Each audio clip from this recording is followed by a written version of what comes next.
All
right, all right. Good night, good night, good night, good night. Welcome to the Fatherhood Think Tank. We are back. It is 2026, and we're here, and we're ready to get started. I see a brother that's in I don't, brother, the brother in the green room. Just give me a thumbs up to know if you want to come on stage or not. We don't, unless you want to. I know some people like to come in and maybe not come on stage because it's the first time. But that's new policy for the year. We're not just gonna throw people on the screen. You guys can hear me, right? Oh, okay. We're not gonna just throw people on the screen if they didn't prepare. Because I got feedback from the last year. Guys said I didn't even know I was gonna be on the live. I didn't know any of that, so we don't want to. People just want to sit in the green room and listen. But brother, if you just give me a thumbs up and let me know it's okay to bring you onto the stage. Okay, all right. So you don't have to. I'll just bring you on the stage. You come on when you're ready. So okay, all right. So good night. Welcome back to the Fatherhood Think Tank. Man, it bless my heart to see these guys in front of me. It's been ever since last year I seen you. I'm Dr. Ron, the curator of the Fatherhood Think Tank. Tonight we are coming back in the new year, the Welcome Back show. We are going to, just kind of maybe touch on catching up with the fathers, as well as talking about some current events and things that have occurred over the last quarter of the time that we've been, out here seeing, and be able to have a little bit of dialogue. I see, and I'm gonna come to him first to introduce himself because I see you dressed in the green and orange, and they ready, they ready. So welcome and fathers, go ahead and introduce yourself. Tonight's topic is just a welcome back show, and I'm so happy to see you guys, and we're gonna get right into it. Let's start with our first father. Welcome yourself back. Hey, good afternoon, gentlemen. My name is Lionel Lightborn. I'm a father to a tribe of 7 young adults, 3 young women, 4 young men, 1 granddaughter, 1 grandson, and right here all day. Look at that. And it represents the you.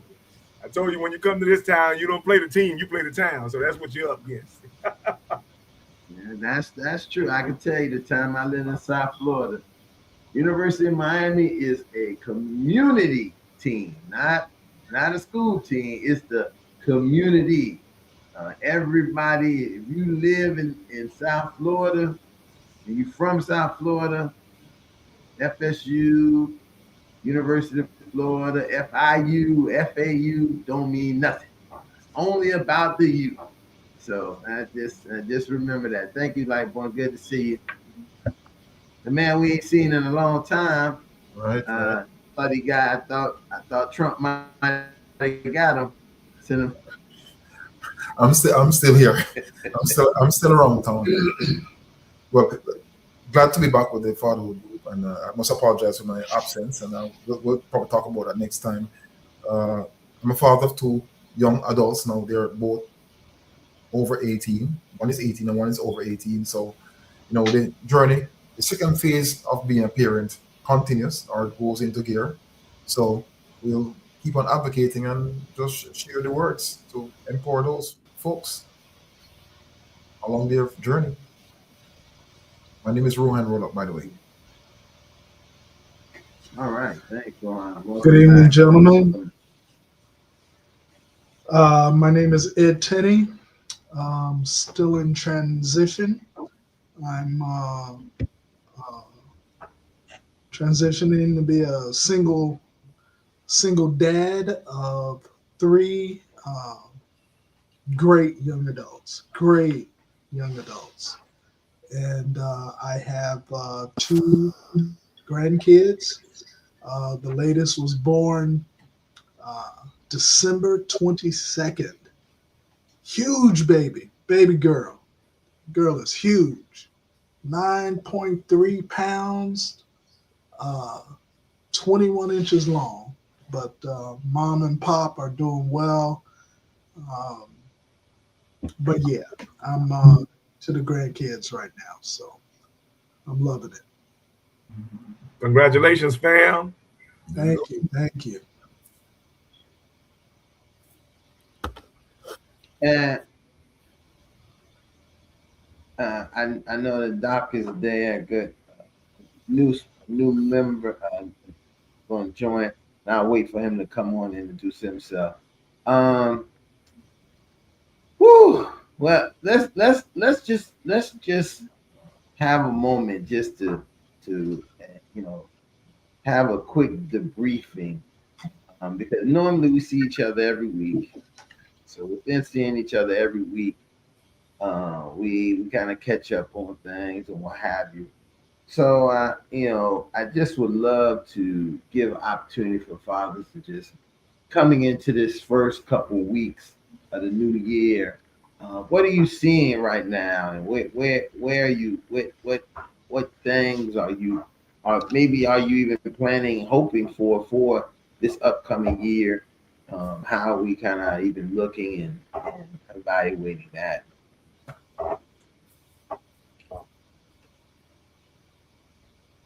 Man, I came just like Teeny. I had a very good experience because he welcomed a new granddaughter, and coincidentally, I welcomed the new daughter-in-law because our youngest son got married while we was on vacation, and so it was just a family vacation / destination wedding, and the experience was just God ordained and God divine because, again, I'll be honest with you, the fact that God is more, because when God is the source, the resources are unlimited. So we were just amazed the way he worked things out, the location. I mean, every obstacle that came up, he overthrowed it. And nothing stopped that wedding and nothing stopped that family vacation. So when I say it was miraculous and just having one of the most miraculous things among many miraculous things that God has shown me in my life, this was one of many because I had very little worry, very little anything, pushback, very little involvement in what he made happen this Christmas holiday. So it truly was a Christmas, what do they call it? A Christmas on Lightborn Street, not 34th Street, because everything that took place was just a Christmas gift in itself, and the relationships and the reestablishments and the way everybody got along and kicked in and loved on each other. It was just, man, again, nothing short of miraculous.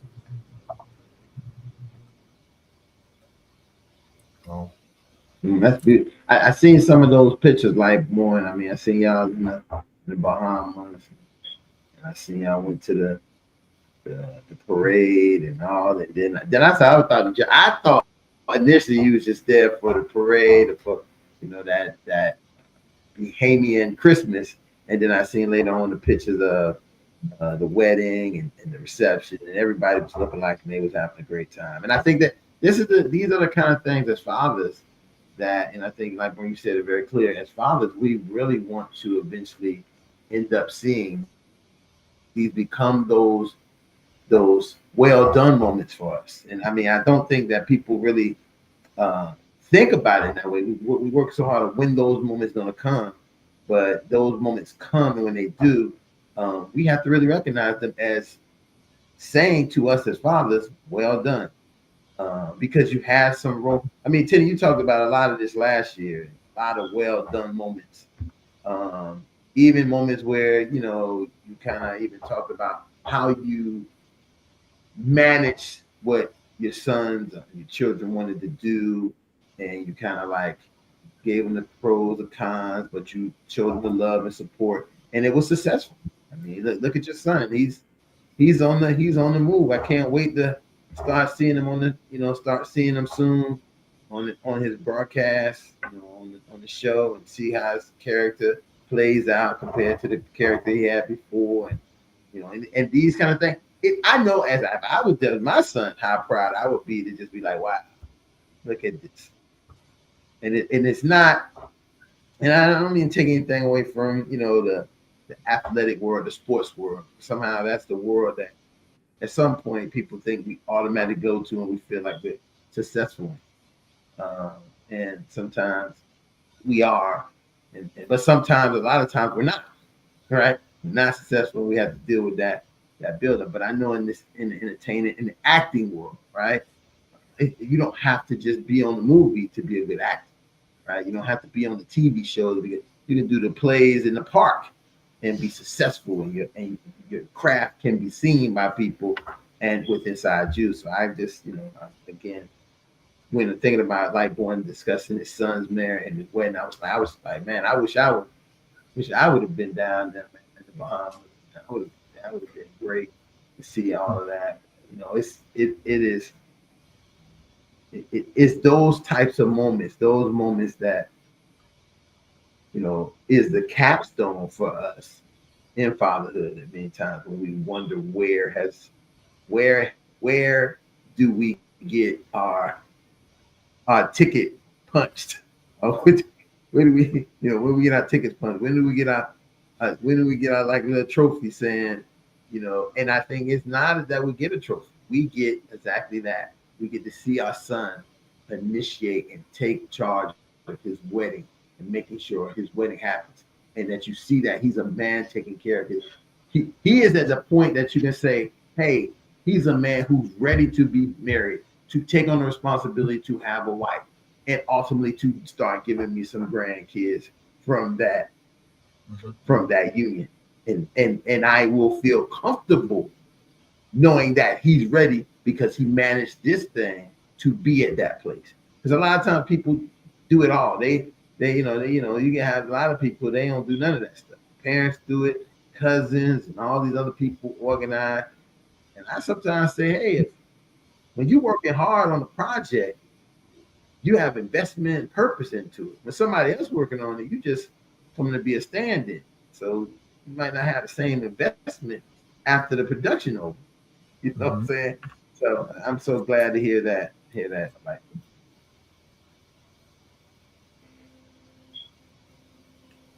absolutely. So it's always a good thing to be present as a father. Many times there are challenges and issues, but we want to be there again during the happy times, sometimes even the sad times. But it's definitely a plus to be present and to see your children grow, from children to young adults, and start their journey and be there in more ways than one.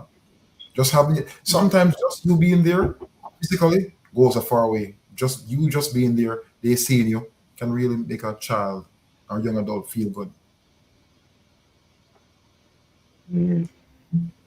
hey, Rohan, where you been at, brother? I mean, I thought maybe I mean, Jump I on the was ship. I was so concerned about where was my birth partner at. Yeah, her partner is still is still here. Oh man, I've been all over the place, man. I changed his computer. Every time something keep on happening, and I said, you know what, I got to get back on track. Let's put it this way. I got off track, and I'm back in the lane now. And Mm-hmm. obviously, I mean, I'm I'm focusing on making things better, as you always say. Do it if you do it over, do it better. So that's one of the things I would say to every father. If you look at your journey, just do it better. You mean you don't do the same. There's always space or openings for improvement. Amen. So just do it better. Definitely. And my old saying goes, do it right. If you do it right, most times you get right results. And right is always comfortable. Remember that. Sometimes wrong is more comfortable, but right isn't always comfortable. But keep on doing the right thing. So, gentlemen, I had a great December. It was um, I would say uh, mountainous at times and valley-ish at times. I guess the highlight of my December was uh, spending time with each of my adult kids. My daughter flew down from Kansas City, and we went on daddy-daughter date. I got a chance to take her out uh, to a concert, a Christmas concert. We had a great time. Spend some time with my oldest son and his wife. I don't know if I had a chance to tell you guys that they are expecting in June. So that'll be my third grandbaby. Um, and they had a gender reveal that was just awesome. And so I have two girl grandbabies, and then I'm gonna have a boy grandchild, which is pretty cool when you think about legacy and the name being propagated and all of that kind of stuff. So very proud of them and what they're going through. And uh, last Friday, I just flew back from California to visit the grandbabies, the newest one. Had a great time, and it's it's really honoring just to kind of sit back and enjoy the show because it's a good show. I mean, each one of the kids are just, I mean, they're just doing their thing. Um, uh, my daughter, she's a pastor in Kansas City. She's going for her second master's degree. She's putting in work to. She's going to be a marriage and family therapist, Dr. Ron. Yes, Um, that see that is listen that has been slated, especially when you are in the ministry. yeah, Um, that's a very big push because, kind of in the past, they've had ministers who would give marriage advice and couples advice to couples, but didn't look at it in this holistic way. Kind of looked at it just strictly sometimes the biblical in their own in their own perception of what should happen and how it should happen, not looking at in a bigger, rich. Mhm. I can say this, when I was a kid in high, not a kid, but a young man in college, and I was dating a young lady, and she stayed at the pastor's house. And something happened. To this day, I will always remember this. She went to the pastor to say not to kind of complain, but to say, Pastor, this is what validate if it was what he's doing is right or is he wrong. And I think that the pastor utilized some things that I felt like wasn't he was kind of biased because that was his young lady living with whatever, and I was kind of like, did you even look at my side of the story at all? And that again becomes a part of that push that a lot of people are trying to go into that marriage and family component, because I think that it's a direct connection. I mean, I think if you're going to be organized and structure and advising families, you need to begin to know some of the dynamics overall of how families are operating in today's society. I know we would like to say, hey, this is the way, but a lot of things was the way. That don't mean they have to continue to be the way. So I'm so glad to hear. I'm glad to hear that. I mean, that's really going to expand her ministry, Yeah. expand the work she can do for a congregation in ways that many people don't even really think about, because they look at it kind of like, hey, she's going to be exposed to, just like when somebody go to a seminary, you're exposed to a lot more than if you just became a pastor, like a homegrown pastor. Seminary, you're exposed to a lot more. Adding that on, man, it's wonderful. I love to hear every time I hear one of us is becoming a marriage and family therapist, because it's centered to one thing: the family. And who are the families they're going to be helping? Our Black families. And I just have to be very clear about that. That's the reason why I came into this profession, to help our Black families, because that was important. And I think it's important because sometimes we can only help ourselves. Other people can help you, but for some things, we need to help ourselves. I think I'm listen, every time I turn around, and I think as you was talking, and I was saying that you I heard you say that this story is a good story to watch, right? And it's hilarious to me, because when you hear people talk about stories of their families, they're not that good to watch. It's like I'm watching a disastrous film, but I want you to also think about, this is your reward. This is a part of the reward for the work that you have put into your family and put into your children. And I advocate this so often to fathers who, no matter what circumstance may occur, how you may be involved, what you put into your the little that you can do. If you can just, in many cases, only just send them a gift. You don't even get to talk to them. You just send them a gift, and they keeping that contact of something. It has a role that it plays to teach them something. We teach our kids. Our kids are looking to us as the fathers as the first models, of what to do.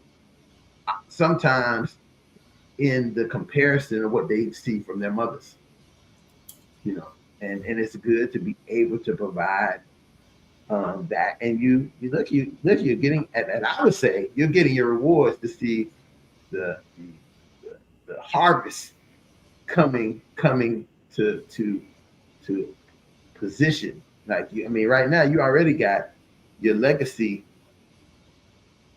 What's that? 3 down or 4 down? 3 and 1 on the way. 2 and 1 on the way. Mm-hmm. Okay, so your legacy is 2, 1 on the way, and you ain't got to worry because you got 1 of each, right? 1 boy, 1 girl. 2 girls, and one that's coming in June is going to be a boy. So you're good. You got a namesake who will maintain the family name, and then you have two young granddaughters who will definitely, in this world, because if they're following their parents, will continue your line, your family line. And I think that we don't, a lot of times we're not even thinking about stuff like that. We're just thinking about surviving. Me just surviving the day. We're not thinking about, like, my grandchildren, how they see their parents. They will, see their parents produce, make family, and say, hey, I want to have family like my parents. And then that your family line will continue, because they will have children and they will follow the same traditions and values and morals and learn behaviors that they've seen from their own parents. So you see it trickle, trickle, trickle, trickle. So I mean that when I hear something like that, just as family therapist, as a clinician who thinks about how I think family should work, I get excited because that's saying when we hear so much about there being no hope for us, you are telling me from your experience of being a grandfather, a patriarch of a family, that there is hope and we can see it. We listen, because if everything's going good for everybody being successful, the kids follow that success. They have a aunt who is definitely in the ministry and looking at family structure that brothers can go to talk about. You know, you're working it out in the family as we have always. I think that's a big part that we have always did in the past. Look at I start getting into a lecture. I see Brother Vaughn here. Good night, Brother Vaughn. You want to just introduce yourself? Good night, brother.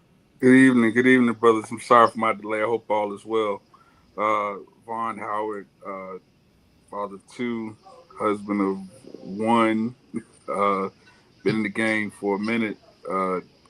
Definitely glad to be a part of the process. I've been off for a second. Some work issues, not issues, but work duties and parent duties, all that good stuff. But I thank God that I'm here again. I'm looking forward to the continued conversation. Welcome. Hey, man, did you say a husband of one? It's what it says. They just want to let us know that Hey, listen, I got you, brother. Cause listen. We got to be clear today, because you could come and say you're a husband of three, and we'll be like, children of five, husband of three. So we know you working triple duty. That's how I go down. Yes, sir. All right. Tonight we're just, we're welcoming you guys back and talking about, things that we have kind of left or involved ourselves in these first couple of weeks of the year. Hey, Doc. Hey, brother. Okay, you can go ahead and introduce yourself. Just your name, who you are, and the number of children you have.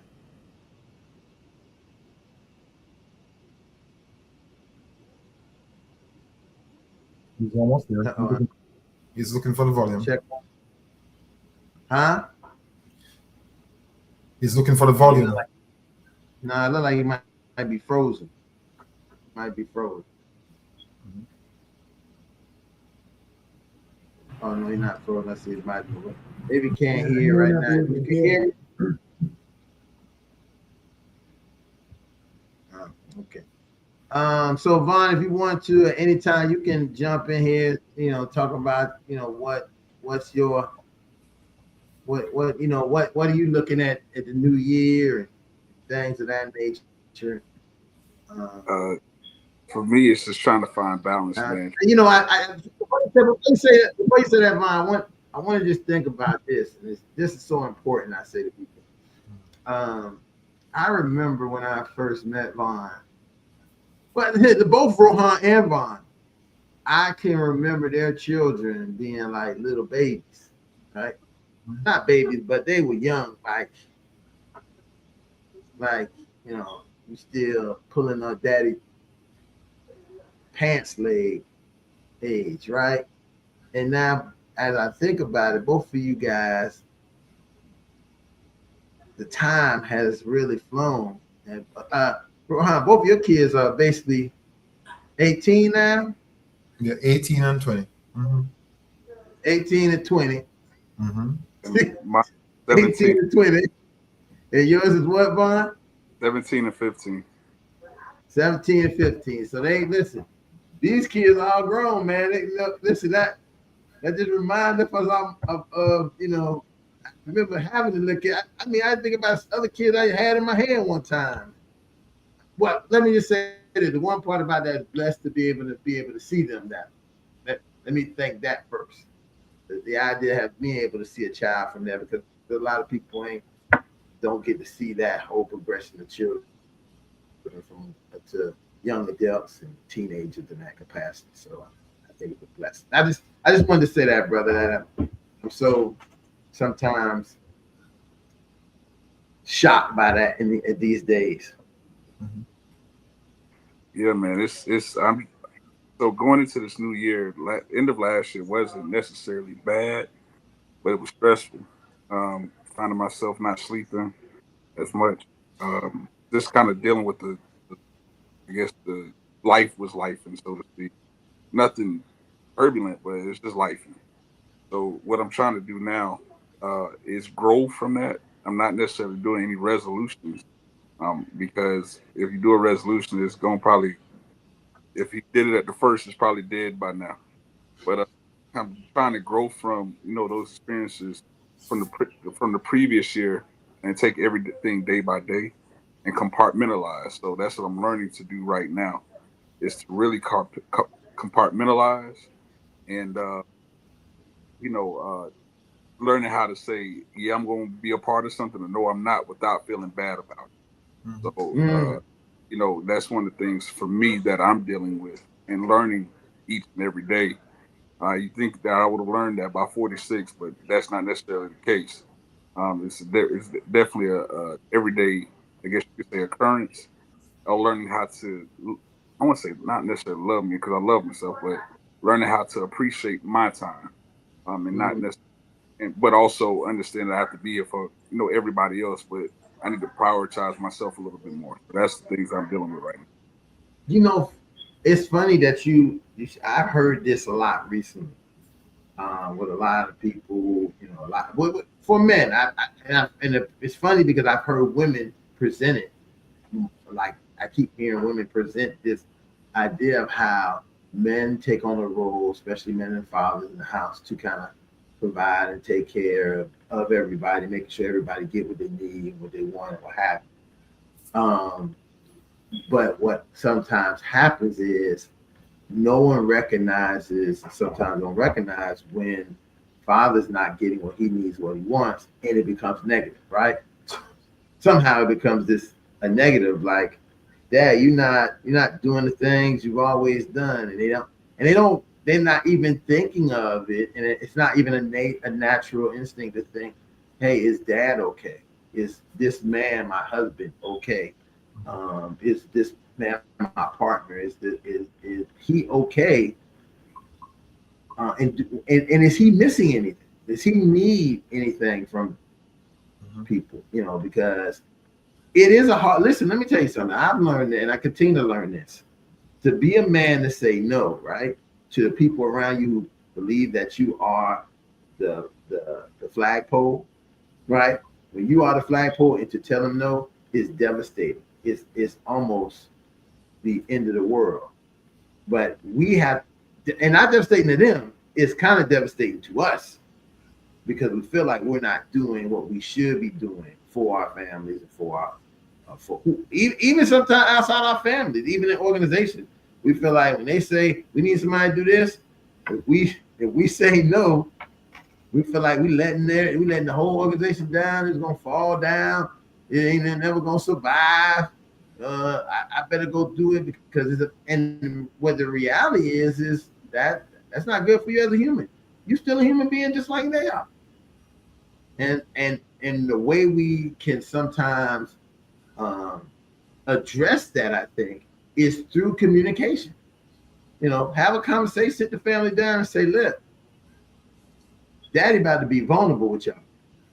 I'm not, I'm not doing too good. Y'all still getting everything you need, this and that, but I'm not doing too good." Now, a lot of times, brothers are not going to do that. They'll just do the other thing. We'll go get devices. Devices will make us feel better, but not really. They make us feel better while we doing it. The drink will make everything go away. We'll feel, maybe we get some other smokies and this and that, and make us feel we get high. Sometimes we go in, uh, elevate our manhood, Mhm. and then say, "Hey, see, I'm doing good because I got all of this. I'm getting all of these things." Uh, and none of those things is doing anything but about to get us in some more trouble that we should have just told and been straight or talked to somebody and say we're going through something. And a lot of times that's why I think that platforms like this and our platform is a good place to be able to even present that. I've been speaking to Dr. Gaines behind the scenes, and he's working on some working on some things. And one of the things that he's working on, if it gets on the ground in South Florida, one of the things we're thinking about doing is going back to having a private meeting, a private meeting for fathers. That is not having to be public, that is more private and touching, issues that may not be to the level that people want to present on the live, on the broadcast, and I definitely understand that.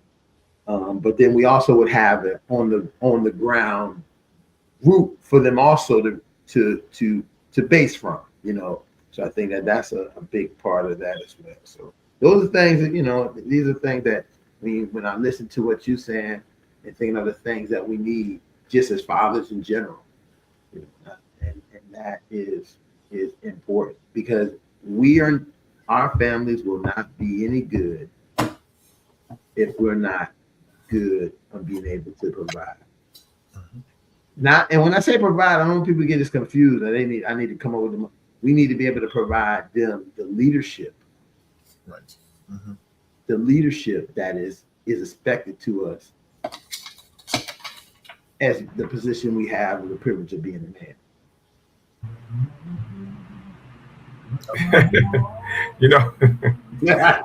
I was thinking about I was thinking about something.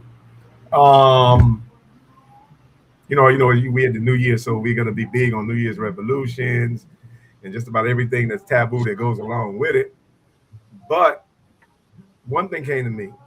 I realized if I don't realize nothing else right now, I realized that a foolish man with a vision is worth more than a wise man without one, right? And so what I'm saying is indicative that men always have a vision, even if they don't have a resolution. The vision always must be consistent. You understand? Because technically the vision is who you are and you are the vision. And so with that, I think the old adage of people don't plan to fail, they fail to plan actually holds true when it comes to not having a vision, because that's the reason we don't fail up we don't plan to fail, we fail to plan, is because most people in that position don't have a vision. And what I mean by a certain vision, it's only 4 seasons in a year. So it's very basic and very simple. What are you going to do the first season? What are you going to do the second season? And it has nothing to do with a goal, but everything to do with a vision, because a vision has everything to do with we and nothing to do with me. Your goals are relegated to me. Goals are relegated to me, but vision are relegated to we.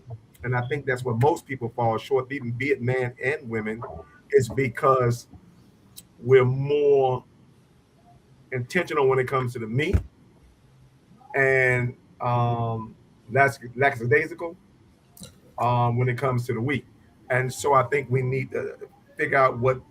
So much so that it happens in the church right now. We got more me messages than we messages, and as a result of that, people are more getting high on self-preservation than they are on the very salvation they're there for. And so, with that, again, we have to be more we driven and figure out what that look like to be more we driven than me driven. And when you're going to find out, either way it goes, it comes back to you. And so you would have to tell people, oh, I'm having a bad time, because when you cover people long enough, people eventually will cover you. And I don't have to explain that, because Teeny is a living testimony of it, because he covered people enough for him to reap it when he needed it. And so people already knew where to kick in at, simply because the vision he was, you understand, evolved into the vision that he needed at the time when he needed it. And so I just, man, I'm like, you guys are nothing but seeds that are, and we are seeds, and we're farmers. As fathers, we are farmers. Just should be ready to reap the fruits when it happens. And again, you may not be in the best of situations when you need those fruits, or when those fruits happen. You understand? But you're gonna thank God they happened when they did, and you sowed it when you did. Well said. Because I think that, like, when you're right on. I think strangely, with this being a welcome back conversation, and talking about where we go. And I love the idea of the quarters and what are we doing in each of those quarters. Um, and this is something I guess I've been um, working out and kind of like trying to come to grips with, that a lot of times we are so busy trying to catch up, we can't even plan for the quarters, right? We're looking in a place to say, hey, I'm already, but I'm just trying, we have this, I'm just trying to survive mentality, right? And the issue of that is sometimes you got to just stop and say, listen, this quarter over. This was, we can use a sports analogy, right? A team still trying to make up for the first quarter in the third quarter. Sometimes you got to let that first quarter go and say, what's my plan for the third quarter only? Not the game, just the third quarter. And maybe you'll see something different, sort of like my Eagles and Jaguars.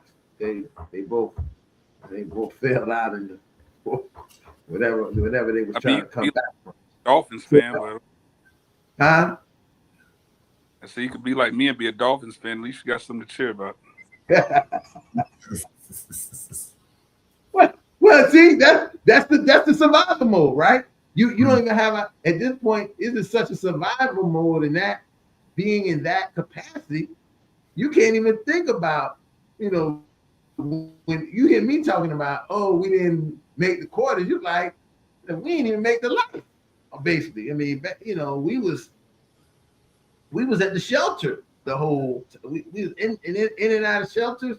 Sometimes we was on the street. You don't even can't even think about. Oh man, I didn't get into this place. I didn't get in that, and that has to be something I think sometimes that has to be important for us is to think about. Sometimes we can get into the one thing I always loved about this body and this group is that it is by nature, when you might think that you are facing the worst thing you ever had or experienced, now here I am crying about the Eagles and the Jags, because it was my Super Bowl fantasy.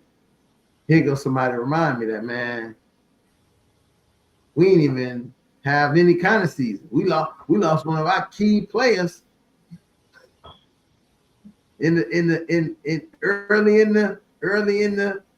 early in the season, and then we was running around with this guy who couldn't do anything. So it changes my predicament and say, oh well, it ain't that bad. It ain't that bad. We did make it to here, right? And so on the mercy of the Dolphins, we wasn't the Dolphins, I guess I could say. Brother Rohan, how you doing, man? Yeah, hey, I'm standing, pal. I'm still standing, still being grateful, and as I always say, I'm focusing on the good. That's all that keeps me above, and just do the right thing. As Lightburn, I mentioned numbers, and I'm kind of a numbers guy like Lightburn too, and we, for all men, let's just don't forget our health. We carry so much. I won't say burden. We carry so much on our backs for our children. We got to check our health too. I mean, many men, we need to just keep our numbers. Our cholesterol, or A1C, or our blood pressure.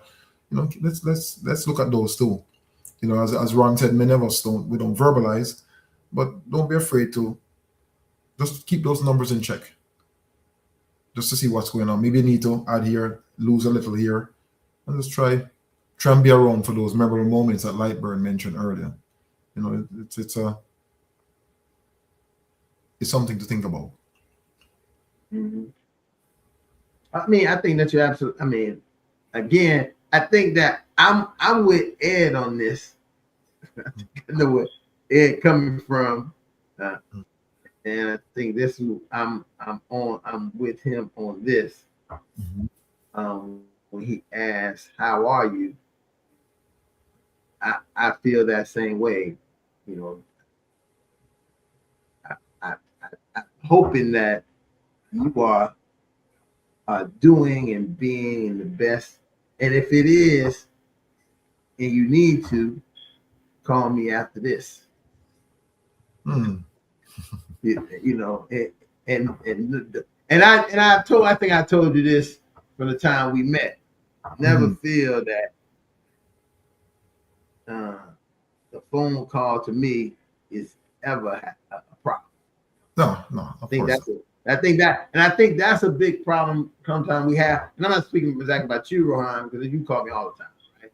But I think sometimes that's what happens to brothers and fathers. They feel like they don't want to burden anybody. They don't want, because, and maybe at some point they have had experience of that. And sometimes we haven't been here to be that iron, being that sword for our other brother. You know, sometimes we can easily, what I've learned is people really good at conflict and criticism, right? We're really good at it coming on that end. But when it comes to another end, it's like giving grace, helping people get grace and helping people with upliftment. Sometimes we don't, sometimes we're not that, we're not doing that well. We don't know how to kind of like say, if you need uplift without putting them on this, you know, on the spot of, you know, I think that putting, you know, if you put a brother on the spot with something, sometimes you can find they just go away. You won't even see them. And because sometimes we putting somebody on the spot, we don't recognize it, and we don't even go out to seek that brother or try to even figure out, though, is he okay? Is things okay? We kind of just let things go by the wayside. So, what I was telling, I know he had got cut off, but I was telling Rohan is I'm supporting what I feel that you asked him. You know, I wouldn't be his birth year brother, not asking those questions, not being concerned, especially as close as, you know, I feel that we've been over these years. I think that as a million times that I said, I wish I could. Any job I had, I was always saying, "Ron, you want to get a job?" Every time something came down, because you know why? Because I wanted you to be around me. That's all. You know, and that's and I say this to people a lot of times. This is what other people do all the time.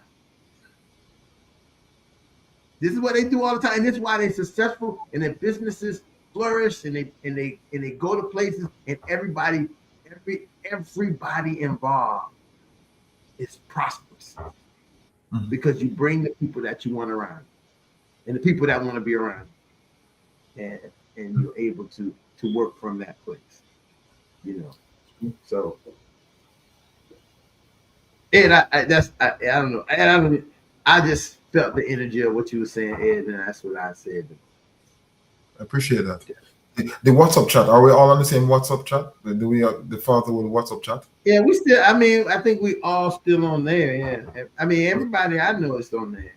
Okay, I just want to. I mean, again, let me just say this, and I shared this. You know, we lost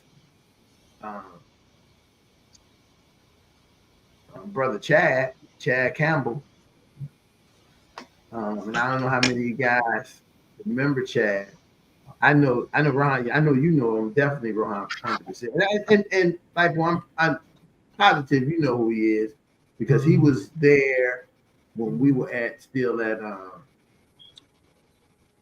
He was there because I have a picture that somebody made of a collage of that time frame. It's sitting right in my house. And he's on every one of those after those pictures we used to take at the Carter at Carter Park. He's in almost every one of those pictures. And you know, it just, and I think about when I thought about, you know, his passing and it happened, the first thing I thought about is all the fathers that we know in that program.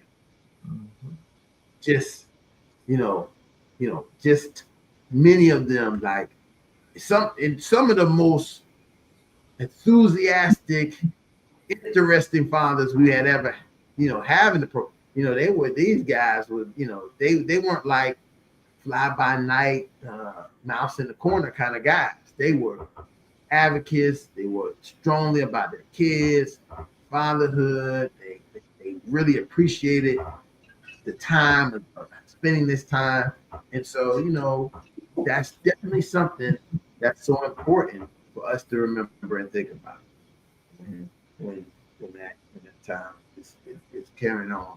It brought back a lot of memories. So one of the things I'm going to be doing with all, I have a phone with 1,000 people's telephone. I have all of these things, and that's something I'm going to do for the year. I'm going to go through those numbers and find those dads and those fathers and find if their numbers good or not good. And it's so interesting because so many of the fathers that came through the program, you see them at so many different places doing something. But the one thing I will say that I've continued to see religiously is they remain to be fathers. They stay. When I look at it, I look at trials and tribulations, but I've seen many of those guys still being the fathers that they need to be for their children, by any means necessary that they will be. That's a good thing. The other good thing is, Rohan, we used to always talk about, right? Oh, yeah. One of the main reasons that, listen, I'm gonna say this, Rohan, we should have tried harder. Also, we should have tried harder. Well, what's that football player, man? We should have tried harder. Michael Irvin? What's his name, man? Michael Irvin? No, the other football. No, the other football. Michael Irvin. I'm not crazy. Michael Irvin's brother, I forget his name, was involved with the program, right? But there was a football player who was living in South Florida at the time. He had this big issue with his baby child's mother. I keep on saying that, yeah. And Tyreek Hill was talking about not Tyreek Hill. Listen, and this is. I'm glad you're saying, like when you're saying that, right? This is before Tyreek Hill, and I think if we would have been able to get him involved, Antonio Davis, way back. If we was able to get him and try to get some connection, get into him, and get him in the space, you wouldn't have a Tyreek Hill. You would, because that would have been a space for them to be able to say, hey, this is a space, man, that we could talk about. And we could have did some, we could have been able to do some big things. But it's sometimes the connection of trying to meet those guys. And sometimes some of it is people think that you're coming at them like fans, right? You're fanish. Yeah, but Ron, to add to that, we see the same events, we see the same different people playing these roles who are not trained and are want to be trained. I always say the what they call the league, the National Football League, go there, because what happened, they are going there.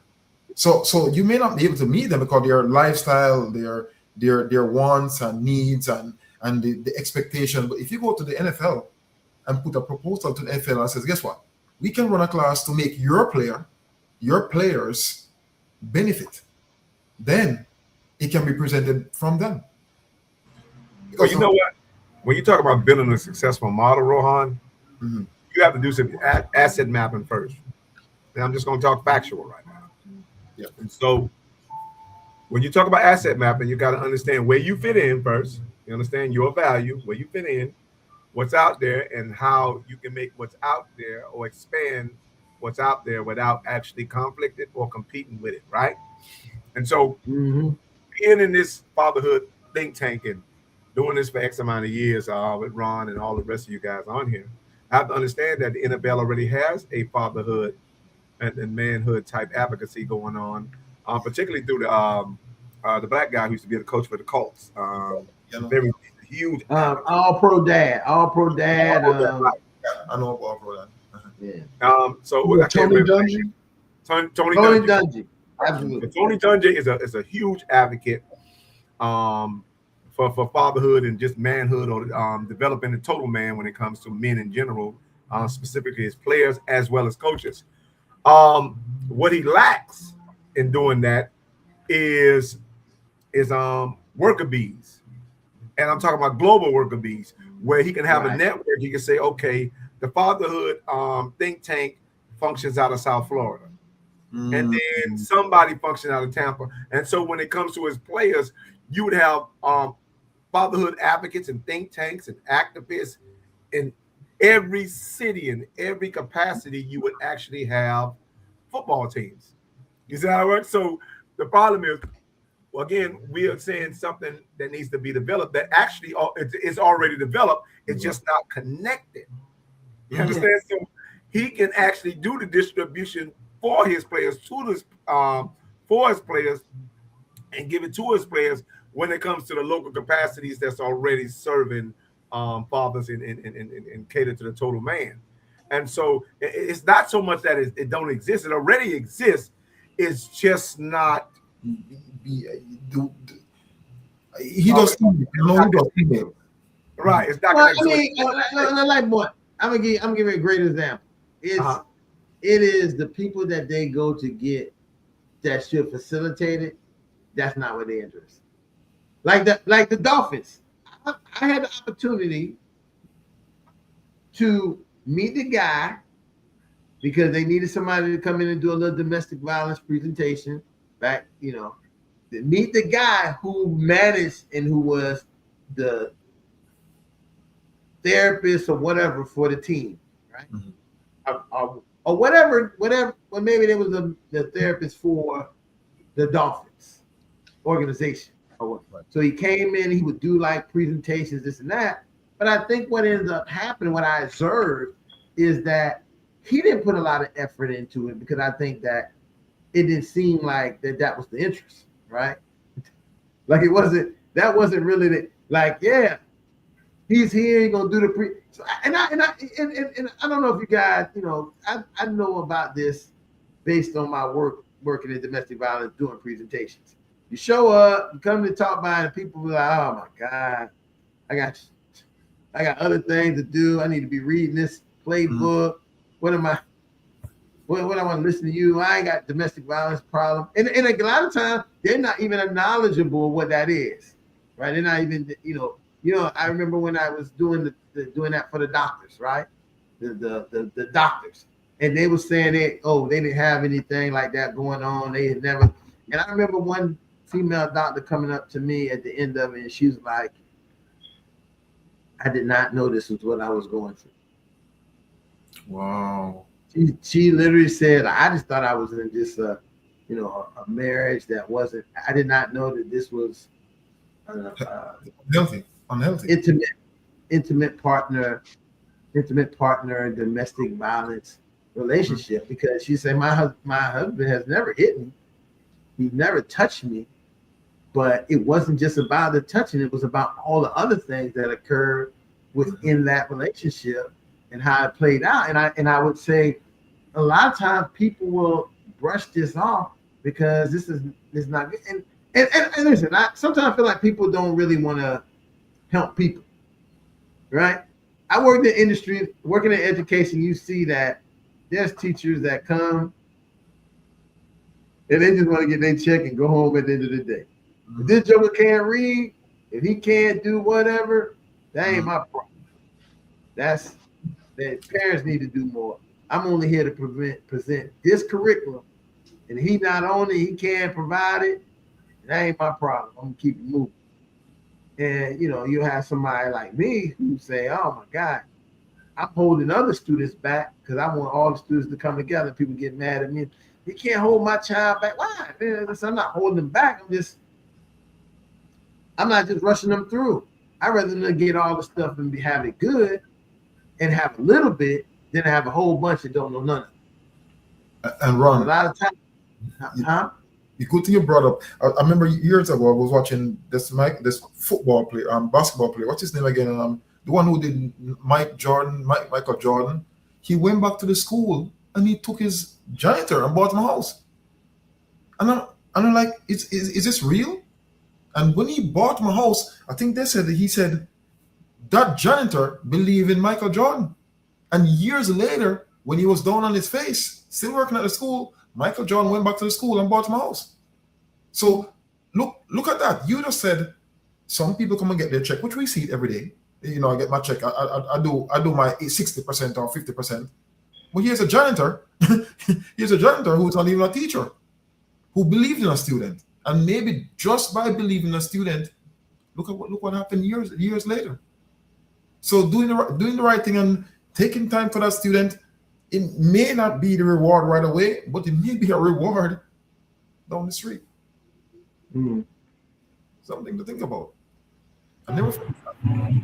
No, that's good. Was what you just described was something my pastor heard him quoted rather. He said, "People don't care how much you know until they know how much you care." And my mama always used to say, kindness goes a long way. Now, you just described how far kindness can actually go when Michael Jordan, who's a superstar that has no conceivable reason to remembers you, and not only remembers you, he values you, and then go ahead and makes the purchase and action plan that he does to empower you like he felt you empowered him X amount of years ago.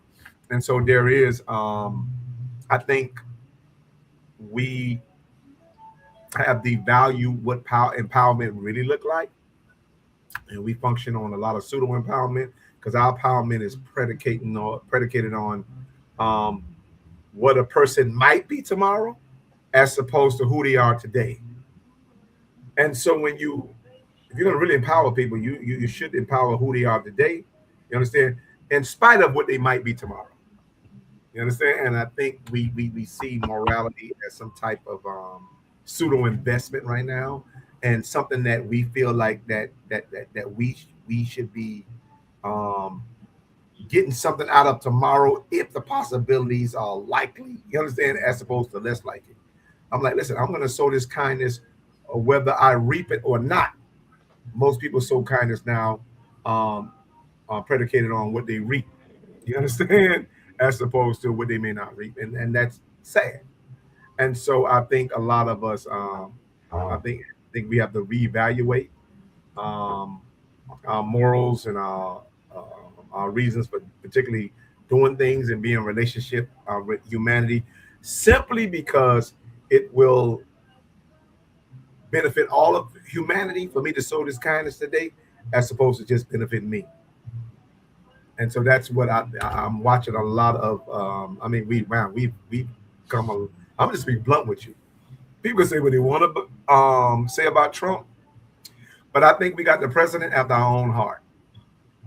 He's exactly what we are, and people may not think they are, but I'm like, no, you're that. I agree with that. So we are that. We don't think we are. I'm like, no, you're that. And so, again, I always say it. I say it to the end of time. I said, the only thing worse than an unrighteous person is a self-righteous one. And so I think we think our self-righteousness somehow, and we love it because we need him. We need Trump to validate our self-righteousness. So we need that unrighteousness to try to prop ourselves up as self-righteous people. And that's where our heart is. Our heart is nowhere near humanity and the holiness that really is pleasing to God, per se, for all you God believers, and lovers. But for everybody else, I think we got exactly the president we deserve. And so I'm not mad at Trump. I understand him completely and totally, because I understand what we've become. And I see it every day. We got people who think right now that kindness, charity, and education is a status, not a service. We don't care about the service of education and love and all that other stuff. We care about the status of it. Mm-hmm. And that's exactly what we use. And so this is why we got exactly who's leading us right now. That's right. That's right.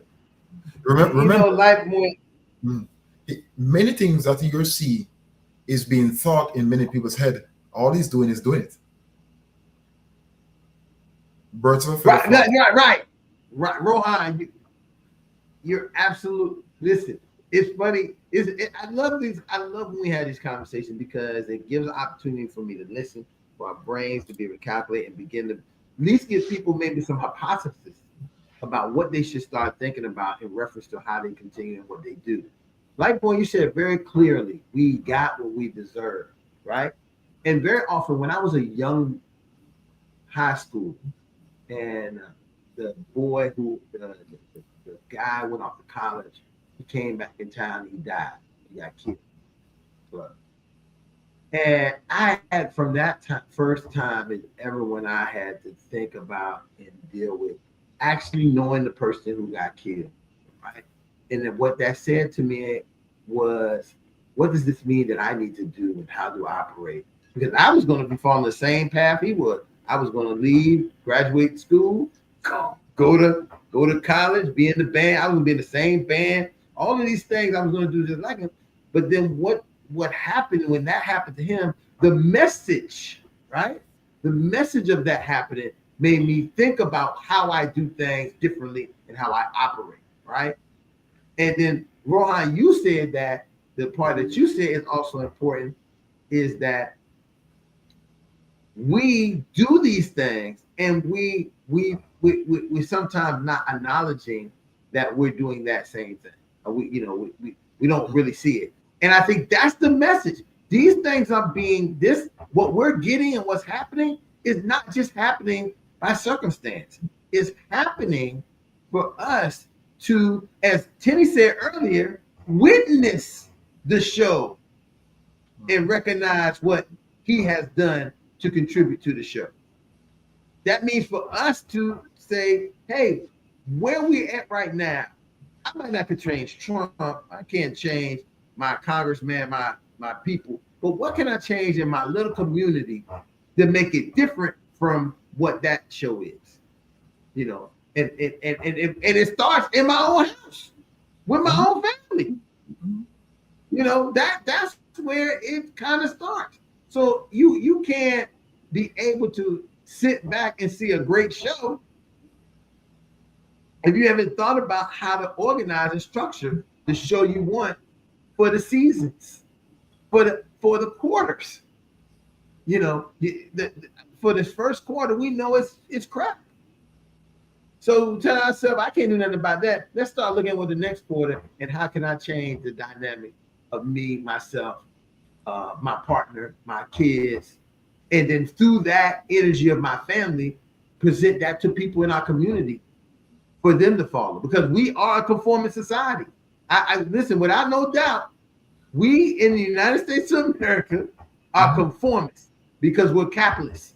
So when the person got that brand new whatever, we all think we should get and have either the brand new whatever or the knockoff brand new whatever that's similar to that, because we want to be in the crowd to be like everybody else. So, but we got to sit back and think, I think, and again, this message is to us as the men and fathers who are leading our families, who's saying that I am the charge, I'm in charge, I'm taking care of everything. How we move, because we're the head of the snake, is how the rest of the snake go.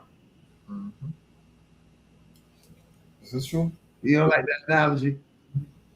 No, let's give it a snake. I mean, a snake. Hopefully, we ain't gonna need no snakes. Have no snake type bodies in our family. But either way it goes, Never been a parent. I was thinking. I think we have to break out of the. I think a lot of like when with the size matters thing, and here's why. I like a guy that I see on YouTube a lot. I think he has a lot of knowledge to offer. Sometimes I disagree with him, and most times I agree with him. I can't think his name is John Hope Bryant or something to that effect. So I like a lot of things he's saying. Some things I disagree with. But, you know, people love the popular analogy about eagles, right? Like, listen, I hear you with eagles. I said, the only problem I have with eagles, I say, Wasn't they almost extinct several years ago? And they were. And I say, so eagles by nature is a selfish bird. And here's the reality: chickens feeds the world. So maybe y'all need to revisit the analogy. Because I mean, I'm like, yes, you got all that this analogy. Don't all hang with chickens when you're an eagle. Yes. Right, you got all this power and all this might, but you service nothing. And here it is, the chicken that's most taken the granted of feeds the You world. flying too high above everybody else. So I mean, by nature, that's a great eagle is such a selfish bird, it almost actually rendered itself extinct. And so much so humanity had to put protections on it. And so I'm like, so I think so often those other narrative and perspectives don't really get to the table. And as a result of that, we always talk about Trump as a level of totalitarian. I'm like, there's a certain level of intellectual immorality or totalitarian that's going on there we really don't want to acknowledge in our messaging. But I digress. That's another story, another topic, another time. Absolutely. Listen, I just want to give guys a 1 minute, second to, round robin to say one thing before I go to the to our sponsors for the night and get ready to close out for tonight. Just leave us with one word, one thought, one something to leave with somebody that might inspire them, might even make them say, I need to come on that show next week. I need to like, share, and subscribe so more people can get in the algorithm. Listen, I only say that because I've watched this guy here in Philly on YouTube, and he just gives the news just from his point of view. And he's always trying to get a plaque attend. It's called a plaque, a little plaque from YouTube to say so many people liked or watched or whatever. And I was thinking about, well, he's not consistent, he's not this and that. But he got his little plaque recently, and I was saying, man, what do I need to be doing? And I know what I need to do. I'm starting to work on it now. What do I need to do to make sure people will come just tune in and even come like or even just put a ping on our Fatherhood Think Tank page to get us to the place we need to get to. But I also know that we're fighting against something that is what this world is, negativity. And because we don't start, we don't have, and we don't end with any negativity, it kind of like is not what people are interested in. They not listening. Maybe if me and Lightborn start cursing each other out, talking about how we did this, then had some backdoor stuff, and people be like, "Oh man, I can't wait to see the Fatherhood Think Tank." But then it wouldn't be the Fatherhood Think Tank. It's not a place for that kind of stuff. We're looking at great ideas. Think tanks is for great ideas coming from the people that's in that room, in that tank, to help whoever that think tank is for, and that's for fathers and for fatherhood. And the key that I continue to say, if we help fathers, we help families. So it's very interesting that the word father starts with an F, and the word family starts with an F. And in family, you have an M in the middle, holding it together. That's all I'm gonna say. That's all. I just want to say, father, start family, mothers in the middle of the family, hold the word family together. You know what, Ron? It is a reality about these shows and why I think you should be, and we should be very grateful for the shows that we put out there. I'm talking about we're rounding about 200 shows already. If archaeologists in the future come and they had to dig up shows, right? What would your show be worth? Would it better humanity? Would it have something to give to humanity? Or would it have a lot of calamity attached to it? And so don't never feel that popularity has more equity than practicality. Our job, and I'm starting to see circumstances that shows up on the major on major. I'm talking about in major mainstream media, like problems that shows up in major mainstream media that the fatherhood think tank has addressed it in the past. There's a show that we did a year ago, maybe more, a year ago, maybe more. That is very, and God rest her soul, and I thank God, and I pray that and my sympathies and condolences goes out to her family and community. But we did a show pertaining to um, um, um, um, I guess it was a ride or die or something like that. It was about having who would, huh? It was about women, dying during birth, and so would we choose the woman or the child? I remember that vividly. Right. And so this young lady, who's a very popular, Yes. she had passed away. Well, last week actually, and she passed Yeah. away. Yeah. Right. And she passed away, and coincidentally, she shares a name, the first name with I think with my daughter. My daughter's name is Janelle, and I think her name is Janelle as well. I think. And she passed away during birth. Here she is. She's a midwife. She literally specializes and went to school and matriculated and became very prominent and being a midwife. And when she had this might have been her first child. I'm not sure. Yes, but she it died. was. This was her first child, and so she died during childbirth. Wow. Here's a lady who was anointed. I mean, matriculated and just really delivered over 300 babies. Delivered right. Over 300 babies, and then died during childbirth. And I told them, I said, "Wow, it's coincidental because the Fatherhood Think Tank that I'm a part of, we did this show more than a year ago, and we talked about this particular topic in depth, and which I'm sure that can be very. Remember, I told you if an archaeologist come and dig your show up, would it be beneficial to somebody? Well, right now, that particular show can be very beneficial to her significant other or the father of her child that has to raise that child and have to deal with that particular circumstance right now that we did over a year ago. That's the power and the integrity of the Fatherhood Think Tank. It doesn't have instant gratification. It has long-term modification and mobilization that can actually be beneficial to the people that need it at that particular time.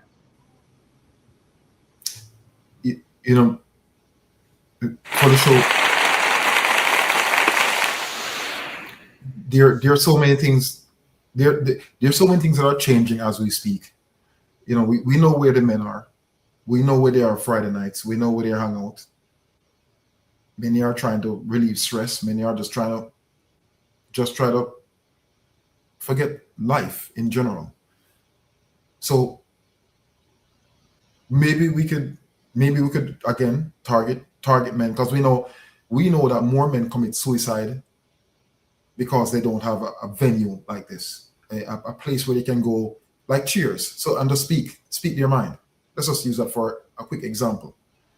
So, because we know men out there are hurting and are pretending, as what Ron said, the presentation, we have to look to aim to those men, aim to some of the topics that they face day to day. And as you said, get them into the program. They may look at the program and say, well, I don't want to talk about that stuff, as Ron said earlier. I want to talk about a particular problem, and maybe we can look to find more solutions, because we know the problems are there. We just have to, 1, target, 2, target again, because they're there. The men are there, but they are in isolation. They're by themselves. They are there by that club. But we just gotta look at it that way. And don't forget the younger men too. They're growing up in a time where I'm seeing. It makes me wonder. They're doing things different, and we are the ones here who is going to give them those golden nuggets. And the golden nuggets don't have to be a long speech. It can be just some words, just to empower them to something that they can remember as they go along their journey. So they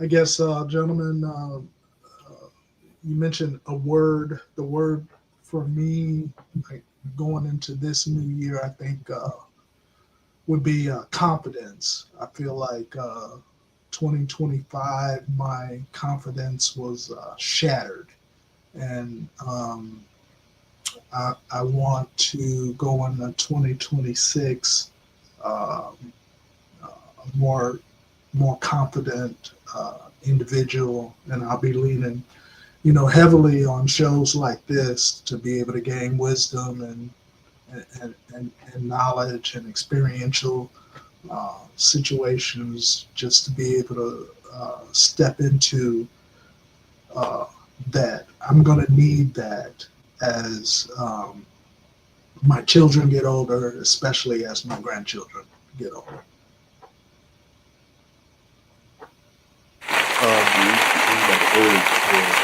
For this show going forward would be just to simply grow.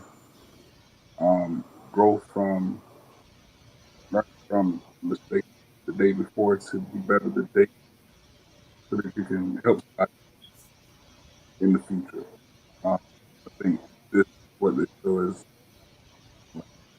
both personally and collectively, uh, not only to grow from a person, but also grow as a collective for others to learn from, learn, pour into us through our daily, so that we can be the men that we're supposed to, that we're meant to be, and that we're destined.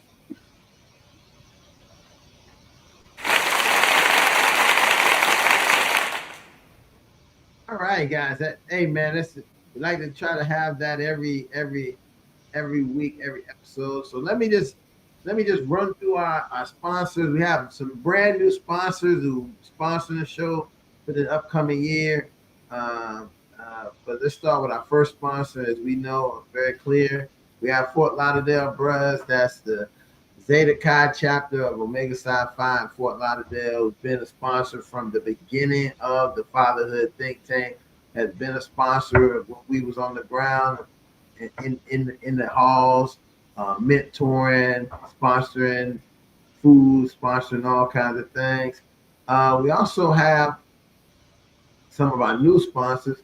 One of our new sponsors is the Zeta New the Zeta Xi new chapter in Lagos, Nigeria.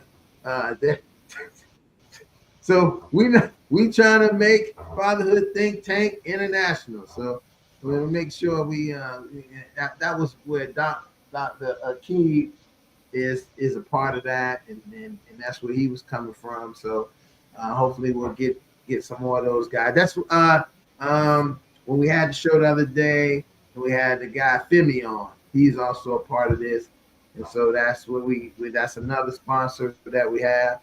Then we have another new sponsor. We have Omega Lambda, the Philly Qs, also lending some support to this. So as you can see that we're looking for organizations that are men centered. We know that are men who are there, who are going to be reaching out and spreading this word. And this is how it starts. This is how a little sparks. We know overall that the reason, that the sponsorship comes to brothers being interested in this and working through it. So that's another one of our sponsors. Now let's go to our old sponsor, but steady. That's JAG, attorney at law, Miami-Dade, Broward, West Palm Beach. If you need a lawyer in South Florida, look for JAG, attorney at law, Johnny A. Gaspar Esquire. John, you can hit him in his email at j.gaspar@jag1law.com. You get him on phone number 305-827-8087. Or go to his website and see what type of law he provides, or if he can give you consulting, or what can do at www.jag1law.com. That's one of our golden sponsors. I don't know, he might not be a golden sponsor, he might be a platinum sponsors of the Fatherhood Think Tank. And as always, I like to end before I get off is always, and this is something that we've done, but just in case, fathers need somewhere to be able to talk to somebody and dealing with something, the Fatherhood Call Center, a helpline for dads, is open, running 24 hours a day. 1-877-4-DADS 411. That's 1-877-432-3411. It's offered by the National Responsible Fatherhood Clearinghouse and Fathers Incorporated. So there, if you're looking for a place to be able to speak and talk to someone, if you can't get in touch with me, you don't know how to get in touch with us here at the Fatherhood Think Tank. I want to always have that here at the end of the show. So just in case people need somewhere to call, but definitely, you can definitely always talk to us and deal with us. Well, again, I want to thank you guys for helping me get this new year together. It was refreshing to see you guys' face. Can't wait till we get started into the thick of it. We have started up. And I'm glad to be here. So, Father, if you repeat after me, I am. You say, I am. I am. I am a man of honor. I am a man of honor. I am. I am. I am. I am. I am a man of courage. I am a man of courage. I say, fathers, I am. I am. I am. I am. I am. I am a man of respect. I am a man of respect. Fathers, I say that I am. I am. I say that you are. You are. I say that we are. We are. We are.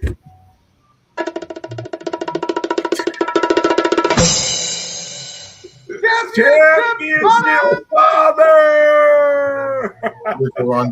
Straight up. I like the drums. That was a nice touch. It is what it is. So again, folks, I hope this helps you guys get back and celebrate a good week, rest of your week. For anybody watching, like, share, subscribe, so you can get in contact, know when we coming on. Hit that bell up in the corner so you can be a part, listen and listen to the Fatherhood Think Tank. Thank you for listening this time, and we see all here back next week, Tuesday, 7:00 at the Fatherhood Think Tank. Good night. Peace.